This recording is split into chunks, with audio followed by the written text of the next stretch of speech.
المصنف حدیث کی اس کتاب کو کہتے ہیں جس میں کثرت کے ساتھ صحابہ کرام کے اعمال لکھے ہوئے ہوں اور تابعین کے آثار موجود ہوں. جس طرح المستدرک حدیث کی اس کتاب کو کہتے ہیں جس میں چھوٹی ہوئی حدیثیں بیان ہوں، جیسے المستدرک للحاکم علی الصحیحین، بخاری اور مسلم کے راویوں سے جو حدیثیں امام بخاری اور امام مسلم نے نہیں لی اور وہ موجود تھی، وہ امام حاکم نیشاپوری نے جمع کی. ایسی حدیث کی کتاب کو کہتے ہیں المستدرک. جز حدیث کی اس کتاب کو کہتے ہیں جس میں ایک ٹاپک ڈسکس ہو، جس طرح جز رفع الیدین امام بخاری کی کتاب، جز القراء امام بخاری کی کتاب. معجم حدیث کی اس کتاب کو کہتے ہیں جس میں استادوں کے حروف تہجی کے اعتبار سے ایک محدث ترتیب سے حدیثیں جمع کرتا ہے. طبرانی کی 3 معجم ہے نا، المعجم الکبیر، صغیر، اوسط.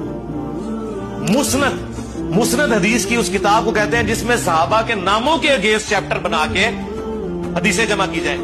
احکامات کے چیپٹرز نہ ہو کہ یہ نماز کی حدیثیں ہیں، یہ روزے کی ہیں، نہیں، صرف صحابہ کے نام. حضرت ابوبکر کی مسند، حضرت ابوبکر صدیق رضی اللہ تعالیٰ کی ساری حدیثیں چاہے انہوں نے کسی ٹاپک پہ بھی بیان کی تھی نا، وہ جمع ہو گئی. پھر حضرت عمر کے اوپر چیپٹر، انہوں نے جتنی حدیثیں بیان کی وہ جمع ہو گئی.